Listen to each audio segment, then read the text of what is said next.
So the fundraising numbers have been released for the third quarter for most candidates, and Bernie Sanders has been shown that he has crushed the opposition.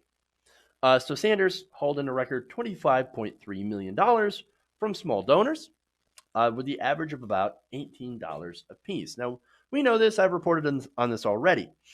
So now that involves no corporate money, over 1.4 million individual donors, many of them recurring donors. That is the largest amount of fundraising this cycle so far. Now, Elizabeth Warren also released her numbers. She got roughly about $24.6 million, also from small non corporate donors. Uh, Now, let's go to Biden.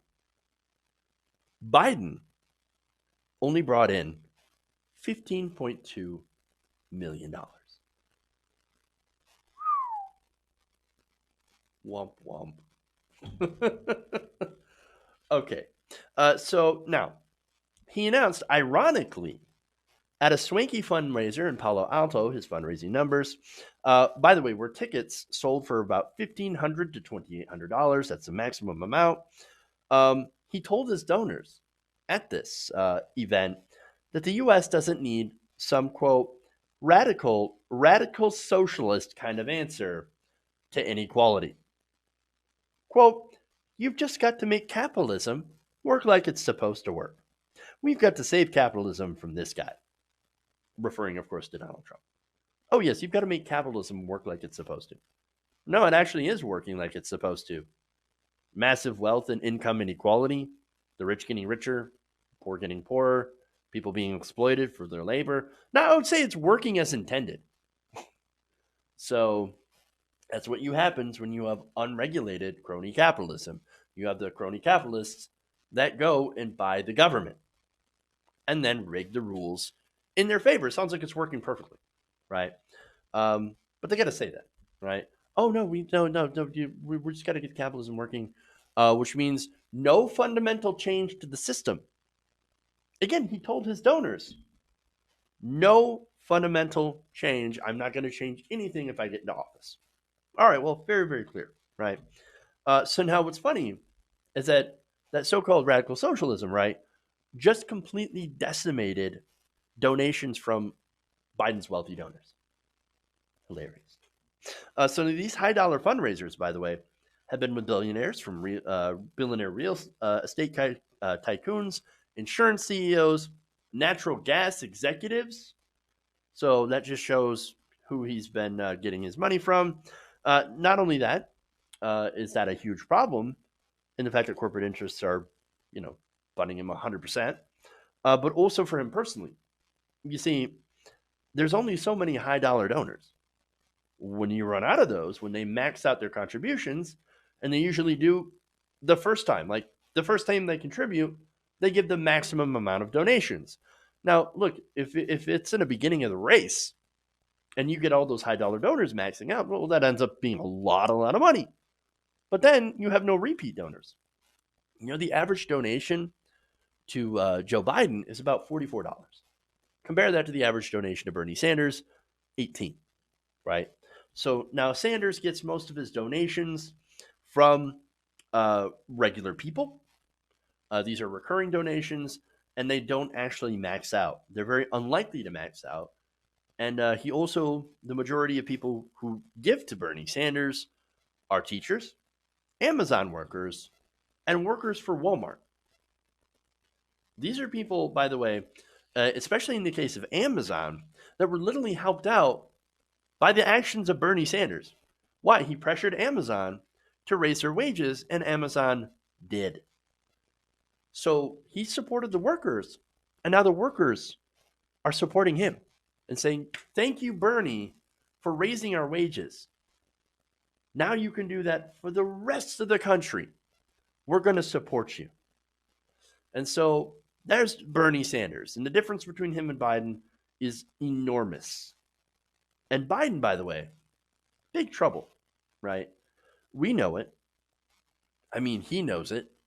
He's starting to fall in swing states. He's not getting a lot of fundraising, as you can see from these numbers. He constantly gaffes, as usual, but we expect that from Joe Biden.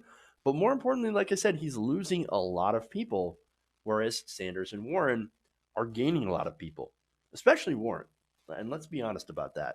Warren has been seeing a gigantic increase in support. But nonetheless, Sanders still outraised her. Not bad. Okay, so now let me give you some responses here from fellow progressives. Alex Koch, senior investigative reporter and editor, said this, quote, when you rely on a small number of wealthy donors who max out at $2,800, your pool is going to dry up. And that appears to be what happened. Sanders relies on over 1 million, actually 1.4 million, mostly small donors, most of whom who can keep donating. Koch also added, if your ideas are actually popular, like Medicare for All, for example, you can raise lots of money without relying on lobbyist fundraisers. Note to all the other establishment candidates, you actually have to have popular ideas. And I know a lot of them at first were like, well, we're going to not take corporate donations. And then immediately, because there wasn't enough money, because their ideas are not popular, no longer were able to sustain that. And then started going and getting money from corporate donors. Now, Jacobin magazine said this, imagine spending all your time clinking glasses with billionaire donors, reassuring them that nothing needs to change, and still getting outraised by a small dollar only socialist. I love that comment. And again, Biden did say nothing's going to fundamentally change for the wealthy. Well, there you go. No matter, or no wonder he's getting very little grassroots support. I don't know very many people who actually are in favor of Joe Biden.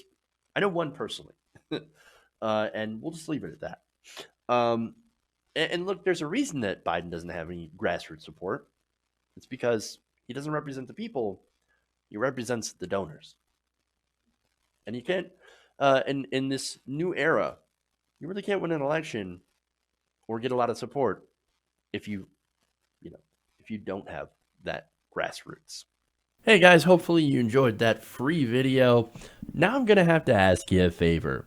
Between the demonetization and the YouTube algorithm messing around with view counts, etc., we're having a hard time adjusting to the new YouTube reality, which is where you guys come in.